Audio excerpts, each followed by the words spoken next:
en la oscuridad, en el naufragio y sin destino.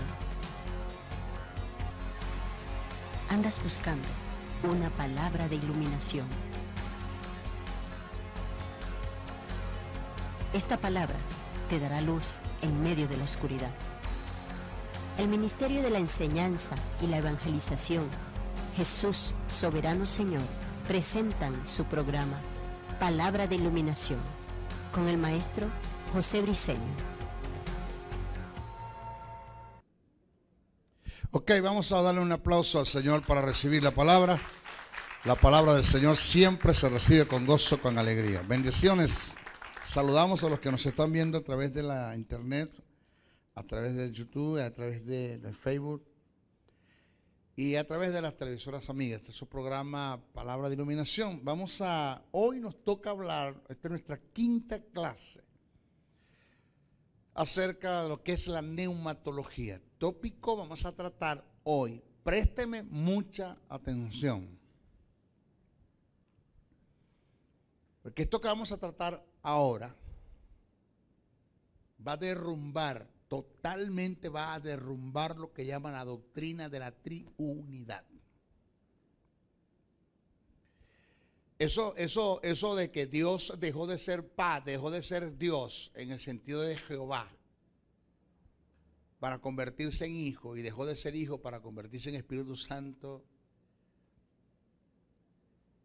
eso es lo que nosotros nos han presentado, porque no han estudiado desde el punto de vista etimológico lo que es el término uno. No sé cómo a usted le va a caer lo que le voy a decir. Esto es crudo, se lo voy a decir así, en lo crudo, para que lo vamos cocinando o cociendo,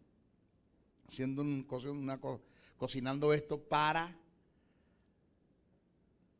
ir desarrollando el tema. No sé cómo a usted le va a caer esto que le voy a decir, pero cuando usted llegue al cielo, en el arrebatamiento de la iglesia, que usted llegue allá arriba, usted se va a conseguir a un Dios Padre, a usted se va a conseguir a un Dios Hijo, y usted se va a conseguir a un Dios Espíritu Santo. Maestro, es que tenemos un Dios de tres cabezas. Oiga bien lo que voy a decir, preste atención. Lo que estoy es como tirando el anzuelo para que usted agarre. Maestro, que tenemos un Dios de tres cabezas. No, no tenemos un Dios de tres cabezas, tenemos tres dioses.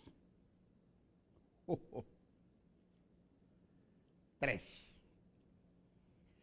Porque una cosa es hablar de Dios Padre, una cosa es hablar de Dios Hijo, y otra cosa es hablar de Dios Espíritu Santo. Son tres personas totalmente diferentes, con funciones diferentes, pero con un objetivo. Y inclusive usted puede en su oración desarrollar una conversación con el Padre y el Hijo no tiene nada que ver con lo que usted está diciendo. Y usted puede en su oración desarrollar una conversación con el Hijo donde el Padre no interviene. Y usted puede desarrollar una conversación, una oración, una conversación orándole al Espíritu Santo donde ni el Padre ni el Hijo nada tienen que ver.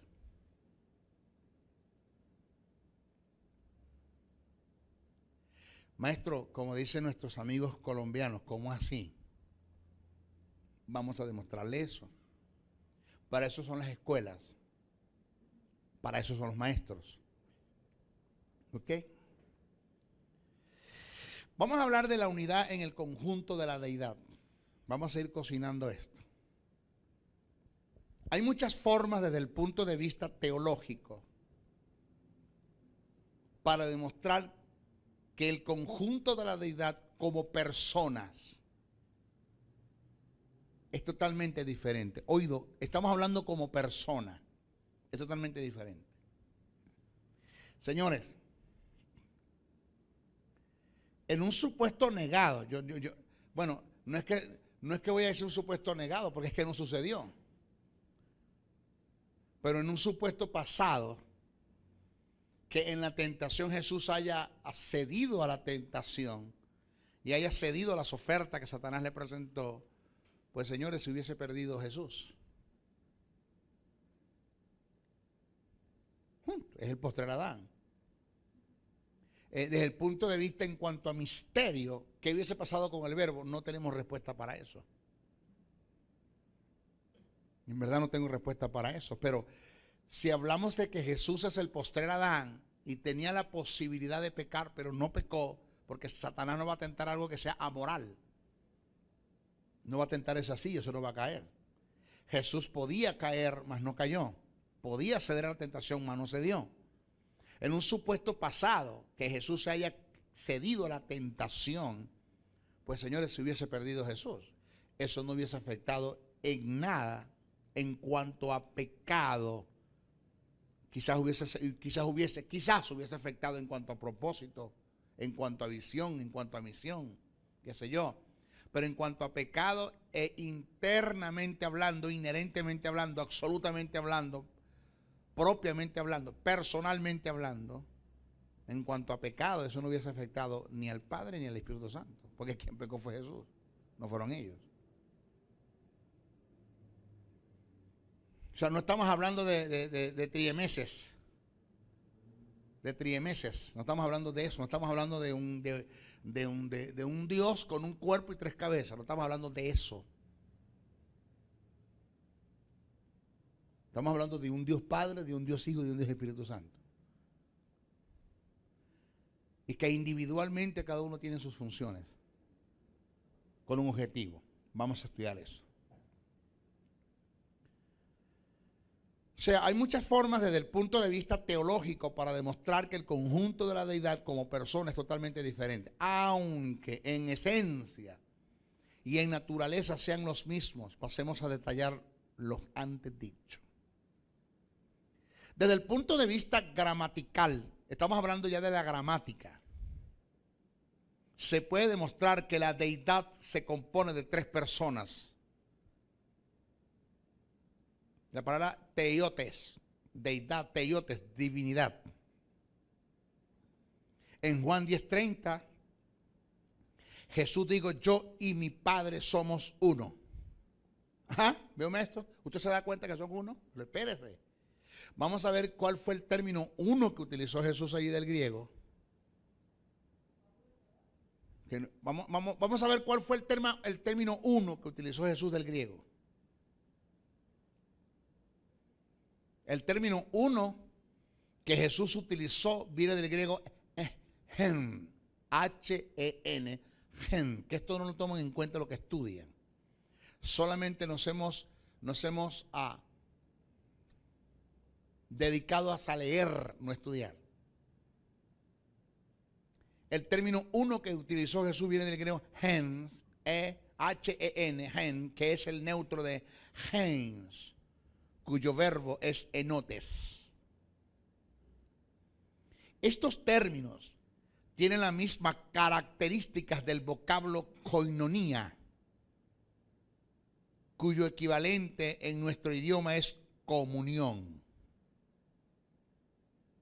La comunión indica, ¿qué indica la comunión? Indica tener las cosas en común, mutuo acuerdo, compañerismo, tener una sociedad, una intimidad, una distribución. Eso es comunión, eso es koinonía. Por eso es que usted pasa toda la vida o todo el día, usted pasa todo el día sin orar, sin tener una conversación con Dios, pero sus hechos, sus dichos y sus pensamientos están en línea con la verdad de Dios. Usted estuvo todo el día en comunión con el Señor, aunque no oró. Porque ¿qué es comunión? Bueno, comunión es orar. No. Usted puede desarrollar una oración de 10 horas y en 10 horas usted no tiene comunión con Dios. Porque lo que usted dijo en 10 horas, Dios no está de acuerdo con lo que usted dijo. Punto. O sea, el orar no indica comunión. Todo tipo de oración no te lleva a la comunión. La comunión es cuando tú dices a Dios y lo que tú dices, Dios está de acuerdo. lo que dices está basado en una verdad que está escrita en la palabra y en una verdad absoluta o una verdad fortuita.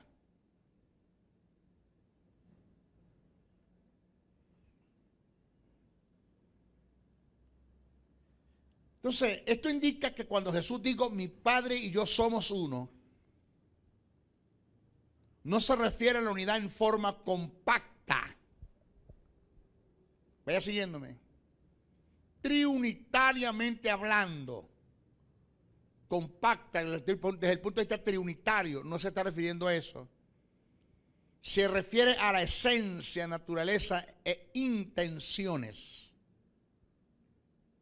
Siempre se nos ha presentado la unidad en el conjunto de la deidad como una triunidad. No obstante, la Biblia presenta la unidad de la deidad como una trinidad, es decir, como tres personas diferentes con una misma naturaleza y un mismo sentir.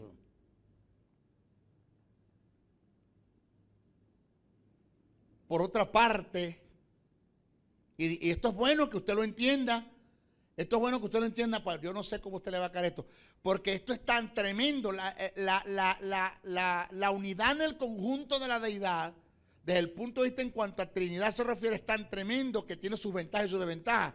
Sus desventajas están en que usted puede desarrollar una mayor comunión e intimidad con el Espíritu y descuidar al Padre. Usted puede desarrollar una mayor comunión e intimidad con el Padre y descuidar al Hijo. Por decirle algo, la mayoría de nuestras adoraciones en la iglesia todas son para el Padre, la mayoría son para el Hijo, pero ¿quién le canta el Espíritu Santo? Muy poco. Usted no se da cuenta que nuestros salmistas y nuestros compositores, la mayoría de sus canciones se compusieron fue para el Padre, para el Hijo, pero ¿quién le compone una canción al Espíritu Santo? Son muy pocos los que le cantan al Espíritu. Y este es el grave problema que nosotros tenemos, que nuestra comunión y nuestra intimidad en parte se ha desarrollado con mayor fuerza es en una que tenemos con el Padre, lo hacemos con el Hijo, pero con el Espíritu, que es quien está en medio nuestro. Porque aquí ni está el Padre ni está el Hijo. Sáquese usted la cabeza que el Padre está acá y el Hijo está acá. No, el Maestro, es que ellos están porque son omnipresentes. Perdón, la omnipresencia no es lo que obliga a Dios a estar donde no quiere estar. La omnipresencia es la habilidad que Dios tiene de estar en todas partes cuando Él quiera. Pero hay lugares donde Dios no quiere estar, no está, y no obliga. Eso es omnipresencia. Entonces Dios acá no está como Dios puede estar. Dios, aquí quien está presente, porque más adelante vamos a hablar de la presencia, de la omnipresencia de Dios en el Espíritu. Vamos a hablar de la presencia corporal de Dios por el Espíritu en la iglesia.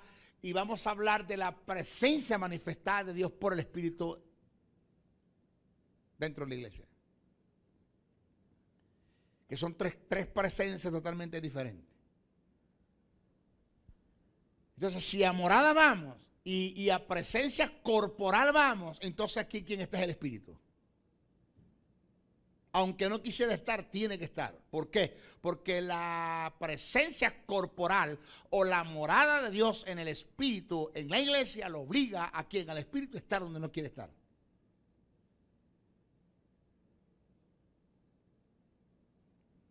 ¿Usted está acá?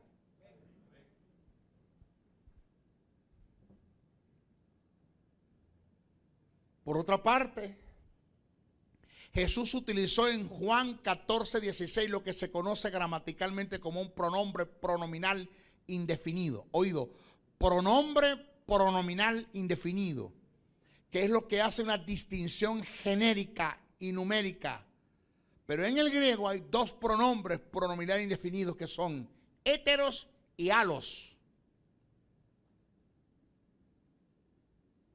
Héteros es el pronombre pronominal indefinido que te hace una distinción tanto numérica como genérica, indicando en cuanto a individuo se refiere que son dos personas totalmente diferentes con características diferentes. Cuando yo digo otro, bajo el término heteros, estoy diciendo, él no soy yo, no piensa como yo y no es igual a mí. Punto. Heteros. Pero cuando Jesús utilizó el término otro en el pasaje nombrado, utilizó fue alos. Como pronombre pronominal indefinido, es aquel que te hace una distinción numérica pero no genérica, indicando que como personas son totalmente diferentes pero con características similares. El término que Jesús usó al referirse al Espíritu Santo como otro consolador fue alos, haciendo una distinción numérica pero no genérica.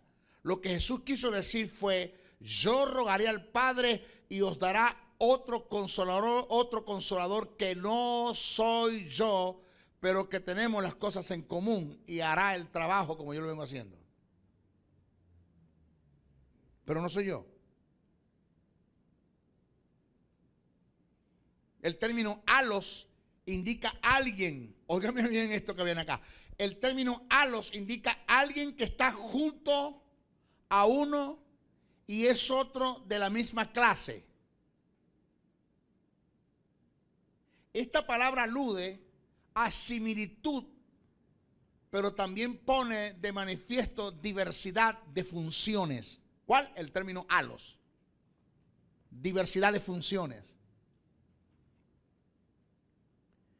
El uso que Jesús hace del término alos para hacer referencia a otro consolador equivale a, oído, uno junto a mí, además de mí, en adición a mí, aunque exactamente igual a mí, que en mi ausencia hará lo que yo haría porque tiene el mismo sentir que tengo yo.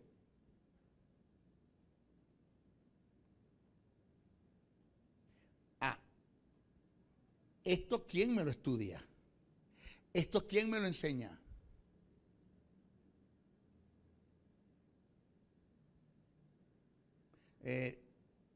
Se inscribió en mi escuela uno de los que nosotros llamamos Solo Jesús. Cuando entramos en este tema, hermano, se le voló, hermano, es que el hombre se le voló todo. Se le cayeron 15 años de doctrina. El hombre tuvo que sentarse, conversar, y hablamos, y me dijo, maestro, es que esto no lo enseñan allá. No, es que nosotros no lo enseña a nadie, hermano. Muy pocos enseñan estas cosas.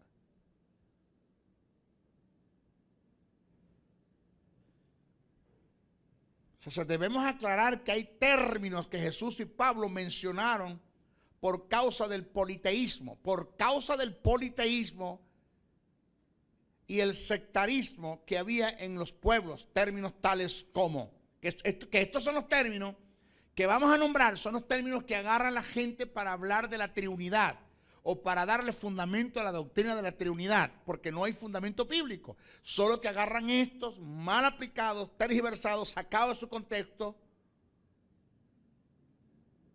Por ejemplo, el Señor uno es, Marcos 12:29, pero ¿por qué Jesús dijo eso? El único Dios verdadero, el único Dios verdadero, Juan 17:3. ¿Pero por qué Jesús dijo eso?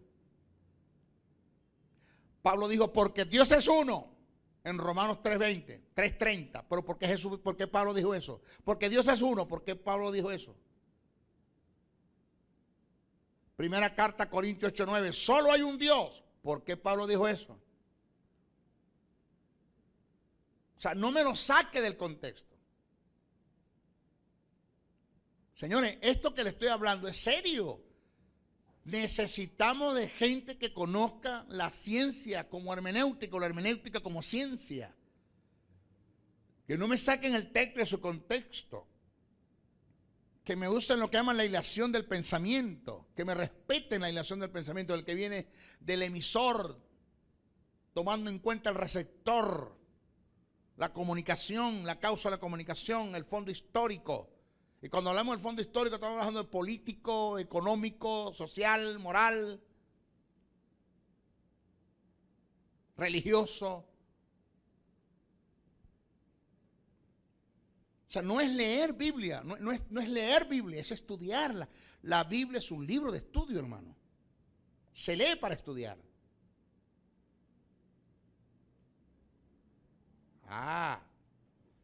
Estos términos bajo ninguna circunstancia fueron usados para negar la Trinidad en el conjunto de la deidad. Se expresaron por las razones antes mencionadas. ¿Cuáles? Para atacar lo que llaman el politeísmo y el sectarismo. Cuando Pablo dijo Dios es uno, ¿por qué Pablo lo dijo? ¿Cuál es la razón? Te voy a dar el ejemplo de Pablo y lo demás lo agarráis. ¿Por qué Pablo dijo Dios es uno? ¿Cuál es la razón por la cual Pablo lo dijo? Bueno, señores, había un problema grave entre los judíos que estaban siendo convertidos al evangelio, que querían que los gentiles hicieran acto de proselitismo dentro del evangelio.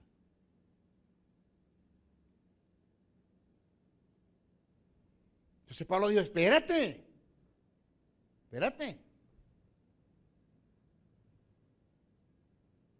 Dios es uno. ¿Cómo? Dios es uno. La ilación de pensamiento. ¿Qué quieres decir con eso, Pablo? Que no hay un Dios para los judíos y no hay un Dios para los gentiles. Dios es uno. El mismo Dios de los judíos, el mismo Dios de los gentiles, porque ese Dios de dos pueblos hizo uno solo, que es la iglesia. Respeté la ilación del pensamiento. Ahora entiendo por qué Pablo dijo Dios es uno. Eso tiene que ver con Trinidad. No está hablando de Trinidad, ni está negando la Trinidad. Se está diciendo por causa del politeísmo y por causa del sectarismo que había. Politeísmo en el Antiguo Testamento todavía se reflejaba, en el Nuevo Testamento se reflejaba, señores, de gentes que adoraban dioses. Entonces, hablando de claro que Dios es uno, el único Dios y verdadero, esa expresión significa que hay uno solo, Dios verdadero, entre todos los dioses que ustedes adoran, hay uno que es Dios verdadero. Pero eso no está negando la Trinidad. Y ese es el texto que yo uso o tomo para darle fuerza y fundamentar la doctrina de la Trinidad.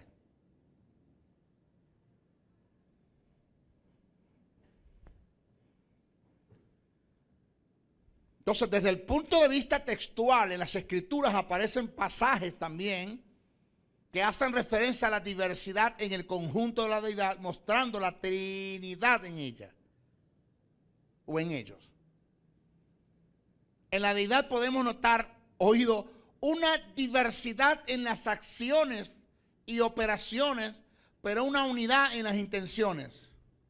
Porque la diversidad en la deidad es cooperativa, no competitiva.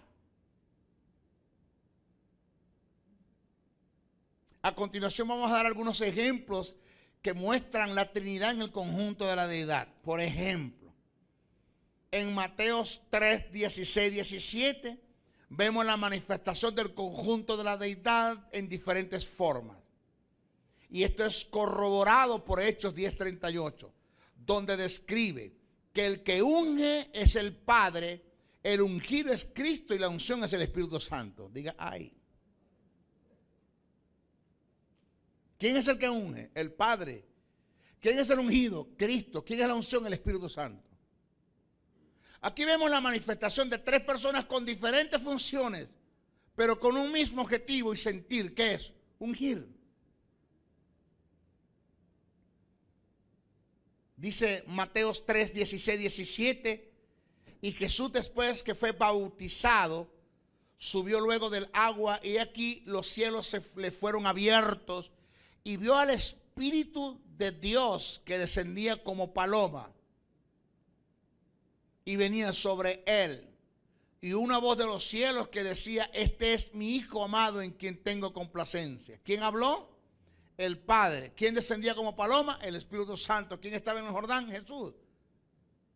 ¿Cómo hizo el Padre Para dejar de ser padre, convertirse en Espíritu Santo, y dejar de ser Espíritu Santo y convertirse en hijo.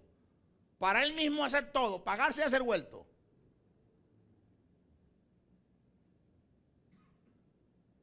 Hechos 10:38 dice cómo Dios ungió. ¿Quién es el que unge? Dios.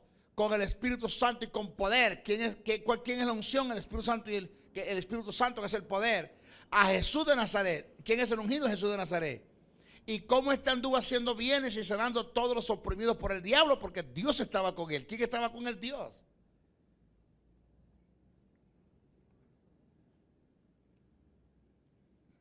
En Hechos 7:55 se denota la manifestación del conjunto de la deidad en diferentes funciones, pero con un solo objetivo. Óigame, dice que Esteban, puesto los ojos al cielo, vio a Jesús que estaba a la diestra del Padre. Presta atención. Esteban, puesto los ojos al cielo, vio a Jesús que estaba a la diestra del Padre. Observe que el Padre estaba en su trono, el Hijo a la diestra, y el Espíritu Santo está morando en Esteban. O sea, ¿quién le está dando la visión a Esteban? El Espíritu Santo está en Esteban. El texto dice, y Esteban lleno del Espíritu Santo. ¿Dónde estaba el Espíritu Santo? En Esteban. ¿Dónde estaba el Padre? En el trono. ¿Dónde estaba el Hijo? A la diestra. ¿Cuántos hay ahí? 3. O sea, ¿cuál es el problema de aceptar que tenemos 3 dioses? Mientras más, mejor. ¡Aló! ¿Cuál es el problema? Falsa doctrina. Primera carta a Corintios 12:4-7 dice que el Padre trabaja con las operaciones, el Hijo con los ministerios y el Espíritu Santo con los dones. ¿Cuántos hay ahí? 3. ¿En qué? En operaciones, en funciones, pero en intenciones son los mismos. Según Mateo 12:32, oído lo que viene, la blasfemia contra el Hijo es perdonada, que más adelante hay un tópico que voy a explicar qué es la blasfemia contra el Espíritu Santo. Vayan haciéndome seguimiento, lo que me están viendo por YouTube, lo que están viendo por internet, por la televisión, porque más adelante vamos a explicar quiénes pueden o quiénes son los que blasfemian en contra del Espíritu, que la blasfemia se le ha atribuido a la iglesia. Y se le ha dado un mal concepto o mala aplicación o mala interpretación o definición a lo que es blasfemar. El término de blasfemia que está hablando Jesús cuando dijo que todo pecado será perdonado, pero la blasfemia contra el Espíritu Santo no es perdonada. ¿De qué blasfemia está hablando y quiénes son los que blasfemian? Que no tiene nada que ver con la iglesia evangélica. No existía la iglesia cuando Jesús dijo eso.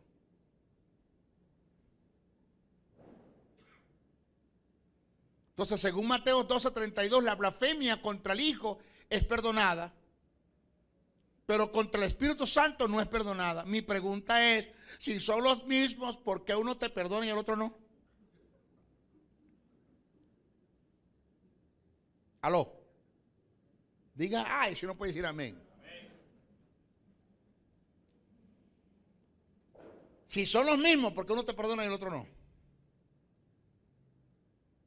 ¿Ah? Ahora, según Juan 16:14, el Espíritu Santo tomará lo de Jesús y se lo hará saber a la iglesia. Mi pregunta es, si son los mismos, ¿por qué uno tiene que tomar de uno para hacérselo saber al otro, que es la iglesia?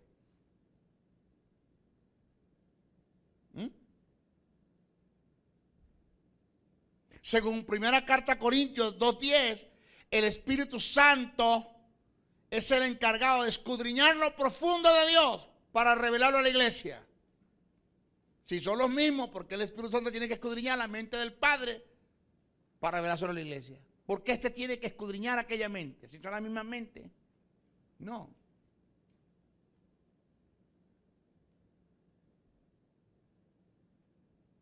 Ponme la cámara ahí, voy a ver si está la gente acá, porque a mí me da pena que la gente diga, no, ese método, ese método está dando clases solo, no se oye nadie. ¿Usted está acá? ¿Sí está acá? Ah, ¿Ok? O sea, ¿qué nos metieron? ¿Qué nos enseñaron? Falsa doctrina dentro de la iglesia evangélica. Falsa doctrina. Ah, no. De ahora en adelante yo voy a ver el conjunto de la deidad como tres personas totalmente diferentes, donde puedo conversar con cada uno de ellos diferente. No, usted no se da cuenta que usted se mete en oración y en 15 minutos te dice todo. Y después usted no haya que hablar, usted no haya que decir. A usted se le acaba en 15 minutos la oración. Y después empieza gloria, gloria, gloria, gloria.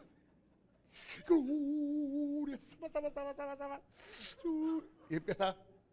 Y le dice el padre al hijo, ¿qué dice ese? No sé, parece un lobo ahí huyendo, no dice nada. ¿Sabe por qué se le acaba todo?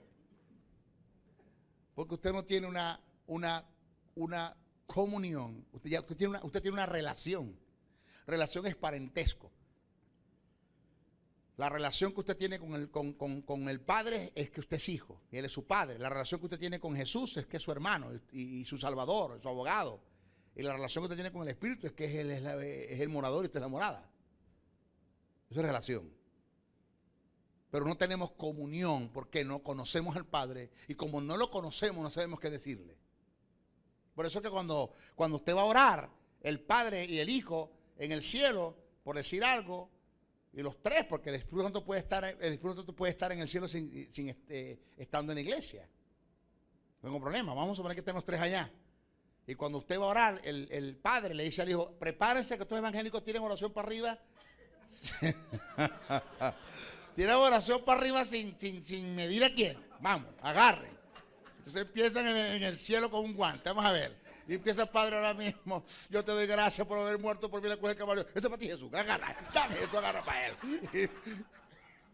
No, ya va, espérate. Entonces, como usted no conoce al Padre, usted no conoce al Hijo, usted no conoce al Espíritu Santo, usted tira oraciones para arriba mezcladas. Lo que es para el Padre, para el Hijo, lo que es del Hijo, para el Espíritu Santo, es un desastre. Entonces Dios dice, ¿qué vamos a hacer? Vamos a acomodar las oraciones aquí. Nosotros más o menos entendemos lo que quiere decir, vamos a acomodarlas aquí según el desorden que tengan, lo vamos a responder. No, pero ¿sabe qué es lindo? Cuando usted dirige al Padre y toma en cuenta el conjunto, la deidad, y entiende que son tres personas diferentes. Y dice, papá, yo te doy gracias. Voy a hablar con el papá, voy a hablar con el Padre. Papá, yo te doy gracias. Te doy gracias porque verdaderamente el simple hecho de haber manifestado tu amor enviando a tu Hijo a la cruz del Calvario. ¿Con quién estoy hablando? Con el Padre. Pero está el Hijo, lo incluí también. Pero no estoy hablando con el Hijo. Te doy gracias porque pusiste sobre tu Hijo toda la maldición, todo el pecado, toda la enfermedad. Te doy gracias, papá, porque me diste los mismos derechos y los mismos privilegios como hijo, como los que tiene Jesús los tengo yo. Te doy gracias por eso. Y bla, bla, bla, bla, bla. Después, gracias, papá. Jesús, gracias. Dice Jesús, ahora habla conmigo, papá. Se prepara Jesús. No es tanto el amor del Padre que se dio, que está bueno, es suficiente, absoluto. Pero si tú no hubieses querido como verbo venir a hacerte carne, no vienes. El Padre preguntó a quién enviaré y quién irá por nosotros, y tú dijiste, envíame a mí, Señor, envíame aquí, Señor, envíame a mí. Y tu verbo te hiciste carne y habitaste entre los hombres.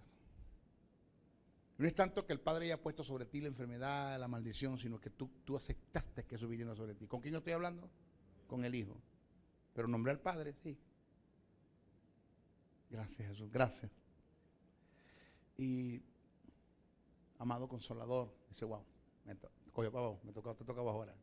Gracias, porque todo lo que el Padre hizo, lo que hizo con su Hijo, fue administrado por ti, Espíritu Santo. No solamente fue administrado, sino que está siendo ministrado y sigue un proceso de administración en el reino. Porque tú eres el que dirige y todo lo que el Padre, el Hijo va a hacer, lo va a hacer por ti, Espíritu Santo. ¿Hablé con los tres o no hablé con los tres? ¿Los nombré a los tres en oración? Sí. Yo digo, él sabe orar. Ese hombre sabe orar. Entonces cuando usted ora así, hay respuesta a la oración. Porque usted no es un desordenado en la oración. ¿Estamos acá? Usted tiene que aprender a conocer al Espíritu. Por eso es que esto es neumatología. Esta es la doctrina del Espíritu que aquí te voy a enseñar en relación al Espíritu. Después que esta materia termine, usted va a agarrar esa guía y se va a apuñalar en su casa, se va a meter, va a escudriñar y se va a meter en Google. Busque todo lo que tenga que ver con el Espíritu en el mercado. Usted tiene que conocer a la persona del Espíritu. No se puede vivir una vida en el Espíritu si no se conoce el Espíritu de Dios. No se puede tener una verdadera comunión e intimidad con el Padre si no se conoce al Padre. No se puede tener una verdadera intimidad y comunión con el Hijo si no se conoce al Hijo. Y si no hay comunión y no hay intimidad, no hay nada. No se tienen resultados de nada.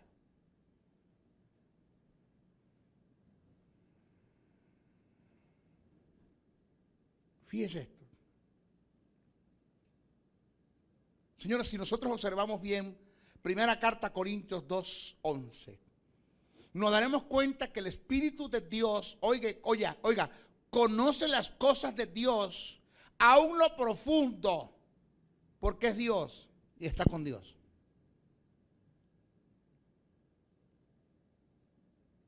En el caso del espíritu del hombre, el espíritu del hombre conoce las cosas del hombre porque está en él. Es decir, el espíritu del hombre escudriña las cosas del hombre desde el interior porque está en él. Mientras que el Espíritu Santo escudriña lo profundo de Dios sin estar en él, porque es Dios.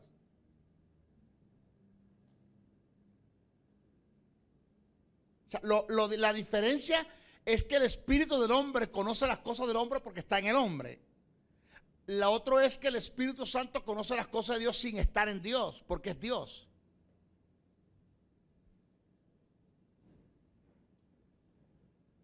Yo no sé cómo va a caer esto. Por eso es que voy a decir algo que no va a cuadrar mucho. A la teología no le va a gustar, esto no va a cuadrar, reprendo al diablo.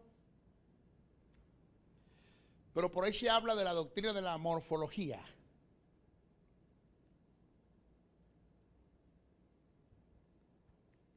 O sea, la doctrina de la morfología es la que te enseña que no es que Dios tiene manos, que no es que Dios tiene espaldas. Cuando Dios le dijo a Moisés, métete en la hendidura y te mostraré mis espaldas. Pero es algo mío personal, respeto para los que me están viendo a través del video, a través de YouTube, a través de la televisión, los teólogos, los exégetas. Es algo mío personal. Yo sí creo que Dios tiene manos. Yo sí creo que Dios tiene espaldas. Yo sí creo que Dios tiene rostro. Yo sí creo. Porque esa es la diferencia de Dios y del Espíritu Santo. La diferencia de ellos es que el Espíritu Santo es un espíritu con alma, pero no tiene cuerpo. El cuerpo del Espíritu es la iglesia.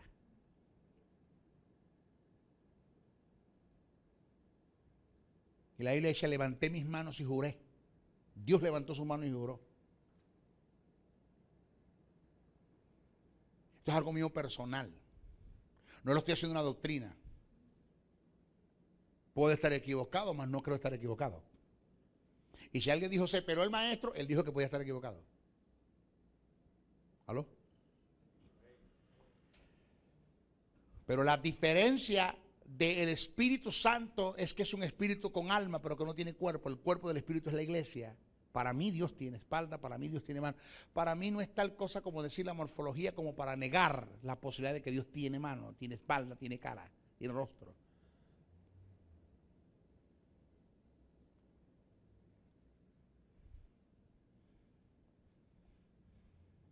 Para mí sí tiene.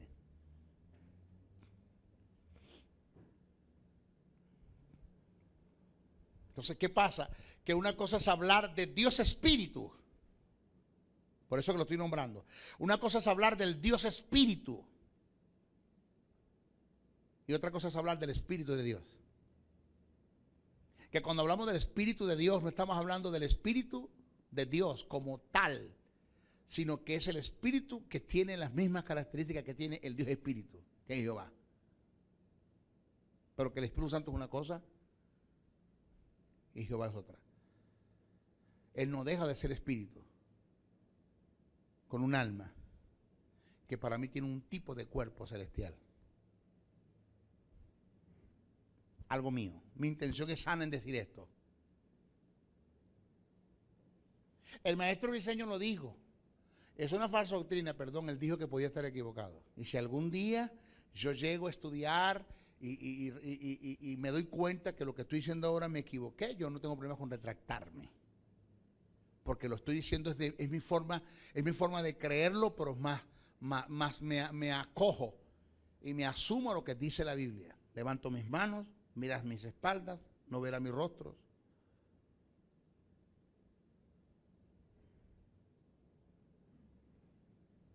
Soy responsable de lo que digo. Amén.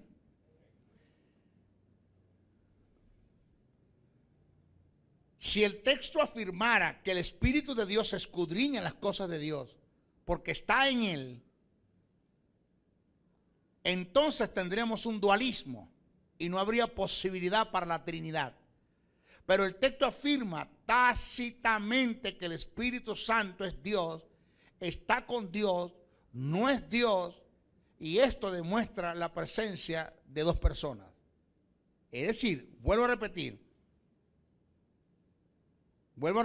pero el texto afirma tácitamente que el Espíritu Santo es Dios, está con Dios, no es Dios Padre, y esto demuestra la presencia de dos personas.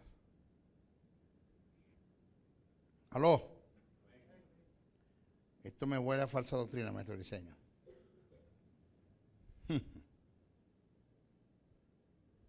Mateo 4.1 y Lucas 4.1 dice que Jesús fue llevado por el Espíritu Santo al desierto para ser tentado.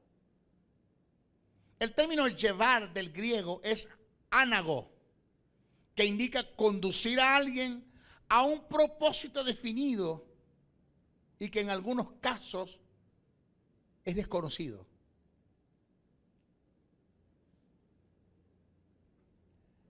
Algo así como te tengo una sorpresa, ¿no? Digo, hermana, venga conmigo, hermana. Pero venga conmigo, venga. Pero véngase conmigo, véngase. Pero ¿por dónde tú me llevas? ¿Qué es esto? Venga conmigo, véngase. Ella no sabe para qué lo estoy conduciendo. Ese es el término ánago. Jesús fue conducido por el Espíritu Santo al desierto, pero no sabía para qué. Pero observa que quien lo condujo fue el Espíritu.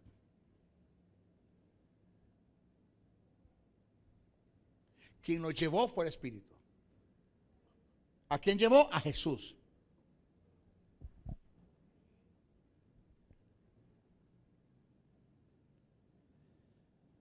¿Aló? Si entre Jesús y el Espíritu Santo existe una dualidad, formando una triunidad con Dios Padre, ¿cómo es que Jesús es conducido a un propósito definido por la persona del Espíritu Santo, siendo él mismo el Espíritu Santo?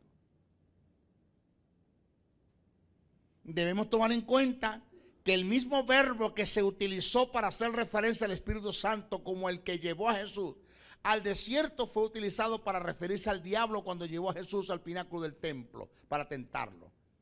En ambos casos, quienes hicieron el traslado fueron personas distintas a Jesús. Uno lo llevó para ser tentado, Mateo 4.1, y otro lo llevó para tentarlo, Mateo 4.5. ¿Estamos acá? No sé si esto está cayendo bien. En el bautismo aparecen asociados como tres personas diferentes, pero tienen algo en común. Mateo 28.19, bautizándolos en el nombre del Padre y del Hijo y del Espíritu Santo. En este pasaje se puede demostrar desde el punto de vista gramatical, la gramática, la Trinidad en el conjunto de la deidad. En el desarrollo del pensamiento escrito aparece lo que se conoce en el sentido gramatical como una contracción de la proposición de y del artículo el, originando el término del, el cual indica o muestra tres personas individuales en acción e involucradas en la acción, individuales involucradas en la acción. si se tratase de una triunidad, el pasaje lo describiera sin usar el artículo determinado él. Y sonaría de esta forma, bautizándolos en el nombre del Padre, Hijo y Espíritu Santo. Pero ¿cómo dice el texto? Bautizándolos en el nombre del Padre, del Hijo y del Espíritu Santo. Esa proposición del, indica que son tres personas diferentes. En la primera carta que el apóstol Pablo le escribe a los Corintios, en el capítulo 15, verso 20 al 28, se presenta la manifestación del Padre y del Hijo en una forma clara, que muestra la diversidad en las operaciones como dos personas diferentes con un denominador común. Leamos. Dice: mas ahora Cristo ha resucitado de los muertos, primicia de los que durmieron es hecho. Porque por cuanto la muerte entró por un hombre, también por un hombre la resurrección de los muertos. Porque así como en Adán todos murieron, también en Cristo todos serán vivificados. Pero uno en su debido orden. Cristo la primicia, luego los que son de Cristo en su venida. Luego al fin, cuando entrega el reino de Dios, cuando entrega el reino al Dios y Padre. ¿A quién? Al Dios y Padre. ¿Quién va a entregar el reino al Dios y Padre? El Hijo. Cuando haya suprimido todo dominio, toda autoridad y potencia, porque preciso es que Él, quien Cristo, reine hasta que haya puesto a todos sus enemigos debajo de sus pies. Y el postrer enemigo que será destruido es la muerte, porque todas las cosas las sujetó debajo de sus pies. ¿Quién las sujetó? El Padre. Y cuando dice que todas las cosas han sido sujetadas a Él, ¿a quién? A Jesús, claramente se exentúa aquel que sujetó todas las cosas, que es el Padre. Pero luego que todas las cosas le estén sujetas, entonces también el Hijo mismo se sujetará a aquel que sujetó todas las cosas, ¿quién es? El Padre. Para que Dios sea todo en todo. El Padre sujeta todas las cosas a los pies del Hijo. ¿Quién sujetó? El Padre. Y es necesario que quien el Hijo, reine sobre todas las cosas. Amén. Pero, cuando termine el reinado, el Hijo, a quien se le dieron potestad sobre todas las cosas, se sujetará a aquel que sujetó todas las cosas bajo él, que es el Padre. Para que el Padre sea el todo en todo. Si el Padre y el Hijo son los mismos, ¿por qué este tiene que sujetarse a aquel?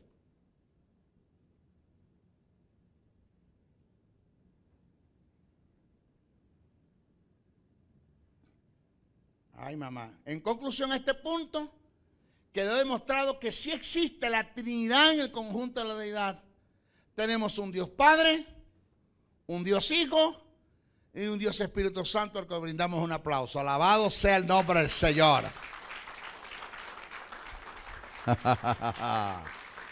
En nuestra próxima clase vamos a hablar la tercera persona de la deidad. ¿Por qué el Espíritu Santo ocupa el término tercera persona desde el punto de vista teológico? Bendiciones, bendiciones, bendiciones. En la oscuridad, en el naufragio y sin destino. Andas buscando una palabra de iluminación. Esta palabra te dará luz en medio de la oscuridad. El Ministerio de la Enseñanza y la Evangelización, Jesús, Soberano Señor, presentan su programa Palabra de Iluminación, con el maestro José Briceño. Ok, vamos a darle un aplauso al Señor para recibir la palabra. La palabra del Señor siempre se recibe con gozo, con alegría. Bendiciones. Saludamos a los que nos están viendo a través de la internet, a través de YouTube, a través de Facebook y a través de las televisoras amigas. Este es su programa Palabra de Iluminación. Hoy nos toca hablar, esta es nuestra quinta clase, acerca de lo que es la neumatología. Tópico, vamos a tratar hoy Présteme mucha atención. Porque esto que vamos a tratar ahora va a derrumbar, totalmente va a derrumbar lo que llaman la doctrina de la triunidad. Eso de que Dios dejó de ser Padre, dejó de ser Dios en el sentido de Jehová para convertirse en hijo y dejó de ser hijo para convertirse en Espíritu Santo. Eso es lo que nosotros nos... Y el hijo no tiene nada que ver con lo que usted está diciendo.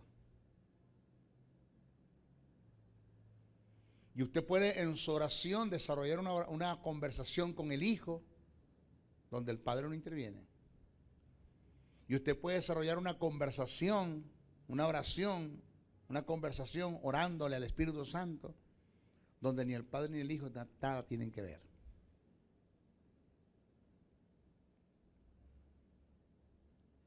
Maestro, como dicen nuestros amigos colombianos, ¿cómo así? Vamos a demostrarle eso. Para eso son las escuelas. Para eso son los maestros. ¿Ok? Vamos a hablar de la unidad en el conjunto de la deidad. Vamos a ir cocinando esto. Hay muchas formas desde el punto de vista teológico para demostrar que el conjunto de la deidad como personas es totalmente diferente. Oído, estamos hablando como persona, es totalmente diferente. Señores, en un supuesto negado, bueno, no es que voy a decir un supuesto negado, porque es que no sucedió. Pero en un supuesto pasado, que en la tentación Jesús haya cedido a la tentación y haya cedido a las ofertas que Satanás le presentó, pues señores, se hubiese perdido Jesús. Es el postrer Adán. Desde el punto de vista en cuanto a misión, que en esencia y en naturaleza sean los mismos, pasemos a detallar los antes dichos. Desde el punto de vista gramatical, estamos hablando ya de la gramática, se puede demostrar que la deidad se compone de tres personas. La palabra teiotes, deidad, teiotes, divinidad. En Juan 10:30, Jesús dijo, yo y mi Padre somos uno. Ajá, ¿veo, maestro? ¿Usted se da cuenta que son uno? Pero espérese. Vamos a ver cuál fue el término uno que utilizó Jesús allí del griego. Vamos a ver cuál fue el término uno que utilizó Jesús del griego. El término uno que Jesús utilizó viene del griego gen, H-E-N, gen, que esto no lo toman en cuenta lo que estudian. Solamente nos hemos dedicados a leer, no estudiar. El término uno que utilizó Jesús viene del griego gens, H-E-N, gen, que es el neutro de gens, cuyo verbo es enotes. Estos términos tienen las mismas características del vocablo koinonía, cuyo equivalente en nuestro idioma es comunión. La comunión indica, ¿qué indica la comunión? Indica tenerlas, han presentado, porque no han estudiado desde el punto de vista etimológico lo que es el término uno. No sé cómo a usted le va a caer lo que le voy a decir. Esto es crudo, se lo voy a decir así, en lo crudo, para que lo vamos cocinando o cociendo, cocinando esto para ir desarrollando el tema. No sé cómo a usted le va a caer esto que le voy a decir, pero cuando usted llegue al cielo, en el arrebatamiento de la iglesia, que usted llegue allá arriba, usted se va a conseguir a un Dios Padre, a usted se va a conseguir a un Dios Hijo, y usted se va a conseguir a un Dios Espíritu Santo. maestro, es que tenemos un Dios de tres cabezas. Oiga bien lo que voy a decir, preste atención. Eso, lo que estoy es como tirando el anzuelo para que usted agarre. Maestro, que tenemos un Dios de tres cabezas. No, no tenemos un Dios de tres cabezas, tenemos tres dioses. Tres. Porque una cosa es hablar de Dios Padre, una cosa es hablar de Dios Hijo, y otra cosa es hablar de Dios Espíritu Santo. Son tres personas totalmente diferentes, con funciones diferentes, pero con un objetivo. Y inclusive usted puede en su oración desarrollar una conversación con el Padre.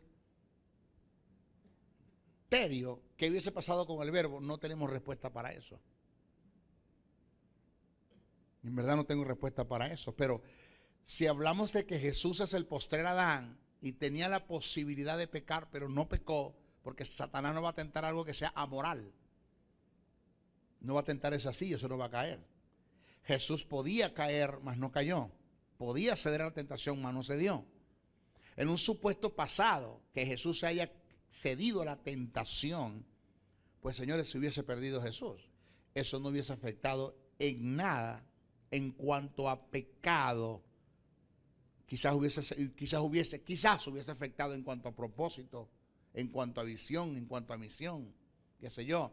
Pero en cuanto a pecado, internamente hablando, inherentemente hablando, absolutamente hablando, propiamente hablando, personalmente hablando, en cuanto a pecado, eso no hubiese afectado ni al Padre ni al Espíritu Santo, porque quien pecó fue Jesús, no fueron ellos.